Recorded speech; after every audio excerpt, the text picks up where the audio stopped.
Oke, jumpa lagi di materi kali ini kita akan membahas mengenai apa itu yang dinamakan overreading, ya, overriding, ya, overreading kalau bahasa Indonesianya. Ya. Apa sih maksudnya overriding? Ya. Jadi ini kelanjutan dari materi sebelumnya ya kita sudah membahas inheritance, ya, pewarisan.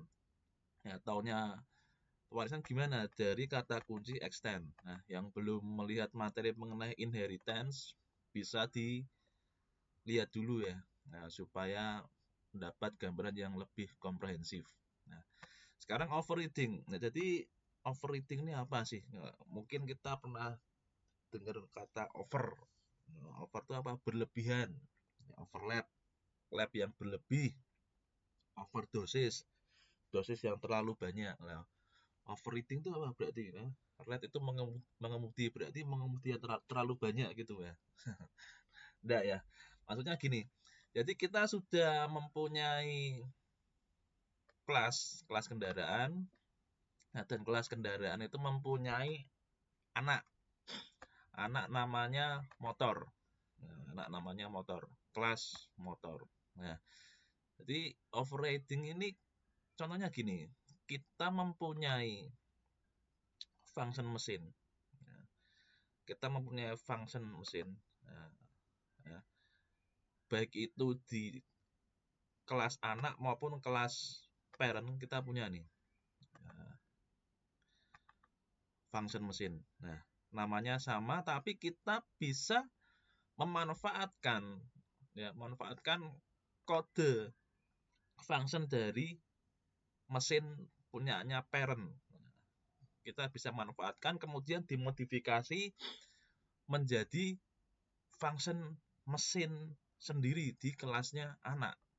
Nah, jadi di parent mempunyai originalitas disempurnakan di function mesin. Nah, ini kalau gampangannya, kalau ndak OOP namanya concatenation ya. Apa itu concatenation? Ya, penggabungan. Nah, penggabungan. Seperti apa ini ya? Penggabungan. Ini concatenation line 24. Nah, jadi gini ceritanya. Misalkan saya membuat objek variok dari kelas motor. Kelas motor mana? Ini ya. Kelas motor line 13. Konstruktornya diisi belalang tempur. Nah, kok bisa diisi belalang tempur padahal di kelas motor tidak ada konstruktornya? Karena terus bagaimana? Karena di kelas motor ada konstruktornya, dia otomatis nyari kelas orang tuanya, parentnya mana? Konstruktornya di sini. Nah, di sini memasukkan kata belalang tempur. Nah, jadi di sini nama diisi belalang tempur. Nah, kebetulan di dalam konstruktornya ini langsung cetak motor namanya belalang tempur sudah siap. Nah, maka jadilah tulisan ini ya. Nah, belalang tempur sudah siap. Nah, nah, oke ya. Baris pertama selesai. Kemudian apa yang dilakukan? Lanjut ke baris 23. Nah, karena sudah mempunyai objek variok, ya, maka kita berhak memanfaatkan metode atau function di dalamnya. Nah, di sini variok mempunyai function namanya menggerakkan roda. Nah, mana function menggerakkan roda ini ya? Baris 14. Menggerakkan roda diisi parameter 2. Nah, berarti di sini dolar beroda isinya berapa? 2. Nah, dia mengembalikan ya dis roda diisi sama dengan beroda atau dis roda berarti isinya 2. Maksudnya gimana? Ini akan mencari atribut yang namanya roda. Ternyata di kelas motor tidak ada. Maka bagaimana? Naik ke kelas pairnya. Kebetulan ada atribut namanya roda. Ya. Nah, jadi sekarang roda isinya berapa? 2 ya. Isinya 2.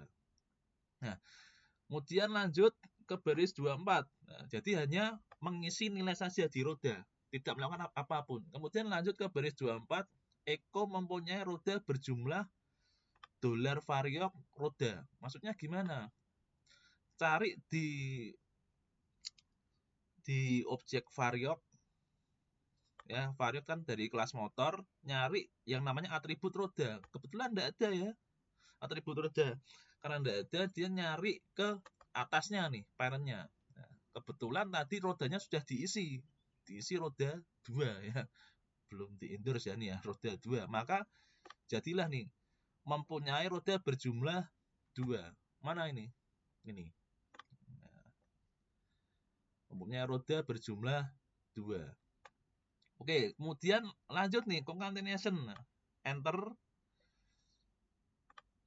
digabungkan dengan variok mesin. Maksudnya gimana?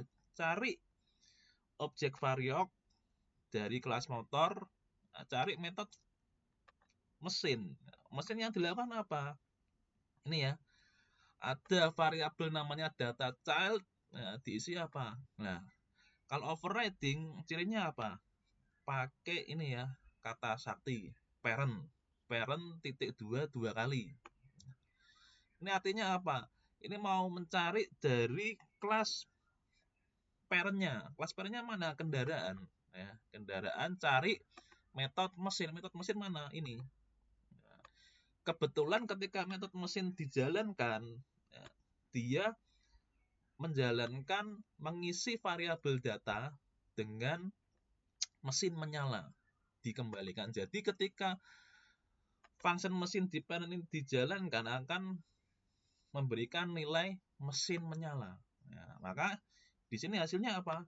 Mesin menyala. Ya, mesin menyala. Mana mesin menyala? Ini ya. Nah, dah. Nah, kan masih kaitannya dengan di sini tuh. Nah, ini baru sampai mesin menyala. Nah, kemudian disambungkan dengan spasi namun tidak terlindungi kap. Mana tidak terlindungi kap? Di sini. Nah, ya.